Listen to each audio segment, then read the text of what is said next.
আসসালামু আলাইকুম। এই মুহূর্তে অবস্থান করছি গাবতলী যে গরুর হাট রয়েছে, গরুর হাটের পাশে যে ব্রিজ রয়েছে গাবতলী ব্রিজ। এই গাবতলী ব্রিজের পাশে আপনাদেরকে এমন একটা জিনিস দেখাবো যেটা কখনো দেখেন নাই। একটু অপেক্ষা করতে হবে। আমি জাহাজের ওপরে উঠছি। বাংলাদেশের মানুষ গ্যাসের জন্য হাহাকার করছে, আর ওই যে নদীর ভেতরে দেখতে পাচ্ছেন এখানে গ্যাস লিকেজ হয়ে অপচয় হচ্ছে। This is called Bangladesh. এমনই আমরা রান্না করার জন্য গ্যাস পাই না, কিন্তু এখানে গ্যাসের যে লাইন সেটা ফেটে গিয়েছে, ফেটে গিয়ে এখানে গ্যাস অপচয় হচ্ছে। গ্যাস অপচয় হওয়ার ফলে আমরা আমাদের যে চাহিদা সেই চাহিদা পরিপূর্ণভাবে পাচ্ছি না। এটা তো শুধুমাত্র একটা নির্দিষ্ট জায়গায় আপনাদেরকে দেখাচ্ছি, এরকম অসংখ্য জায়গা রয়েছে যেই জায়গাগুলোতে গ্যাস অপচয় হয়, মানুষ গ্যাস পায় না। পাশাপাশি এখানে নদীর ভেতরে গ্যাস লিকেজ হয়ে গিয়েছে, নিচ দিয়ে গ্যাসের পাইপ রয়েছে, সেই পাইপ যখন ফেটে যায়, ফেটে গেলে গ্যাস বের হয় এবং এখানে পানি উথাল পাথাল করছে। এটার উপর দিয়ে নৌকা যায়, এটার উপর দিয়ে জাহাজ যায়, সবই যায়। কিন্তু এটা দেখার জন্য এখন পর্যন্ত কর্তৃপক্ষ কতটুকু সুদৃষ্টি দিয়েছে সেটা বলতে পারছি না। তবে স্থানীয়রা বলছে কর্তৃপক্ষ এখানে এসেছিল, ডুবুরি এসেছিল, আরও অনেকেই এসেছিল এটা ঠিক করার জন্য, কিন্তু এখন পর্যন্ত তারা সেটা ঠিক করতে পারেনি। অর্থাৎ এখন পর্যন্ত তারা ব্যর্থতা নিয়েই রয়েছে।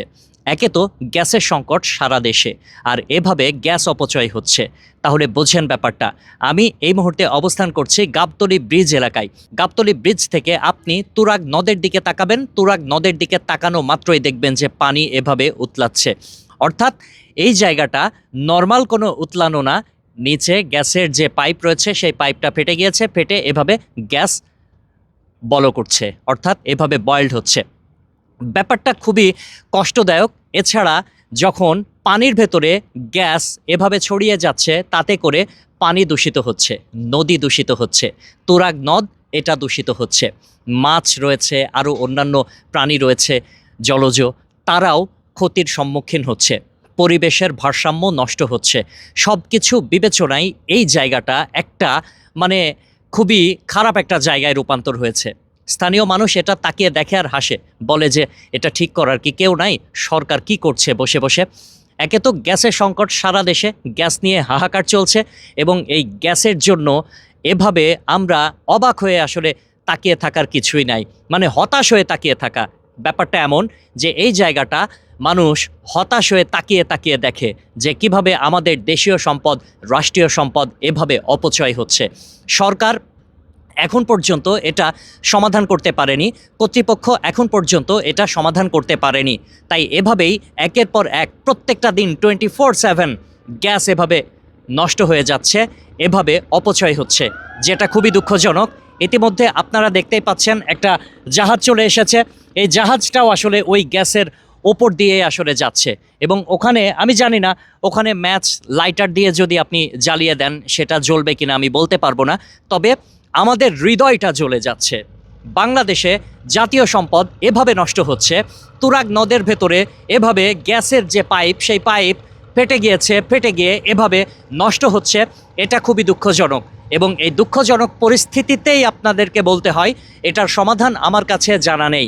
আপনাদেরকে এতটুকুই বলতে পারি, দয়া করে আপনারা এই ভিডিওটা যত বেশি সম্ভব শেয়ার করে দিন, কেননা আপনার শেয়ারের মাধ্যমে হয়তোবা কর্তৃপক্ষের দৃষ্টি আকর্ষিত হতে পারে।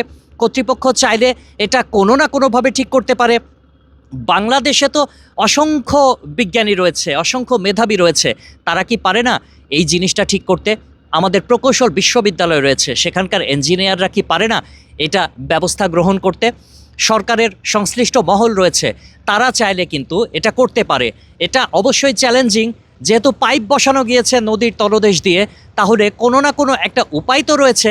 সমস্যা হতে পারে, এই বিষয়টা মাথায় রেখেই হয়তো বা তারা পাইপগুলো স্থাপন করেছিল। আজকে পাইপ ফেটে গিয়েছে এবং এভাবে গ্যাস অপচয় হচ্ছে। এটা খুবই দুঃখজনক। আপনারা দেখতেই পাচ্ছেন যে কিভাবে গ্যাস অপচয় হচ্ছে, এবং গ্যাসের একটা আলাদা সিন্ডিকেট রয়েছে, তারা সুযোগ বুঝে দাম বাড়িয়ে দেয়। মোট কথা সবাই সুযোগ নেয়, কিন্তু এই সুযোগ সন্ধানীদের পেছনে কর্তৃপক্ষ কোনো ধরনের দৃষ্টি আকর্ষণ করে না।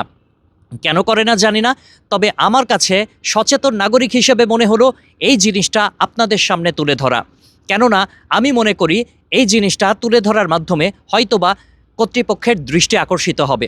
এতটুকুই বলবো, এবং এভাবে গ্যাস অপচয় দেখতে আমারও হৃদয়টা হাহাকার করে উঠছে।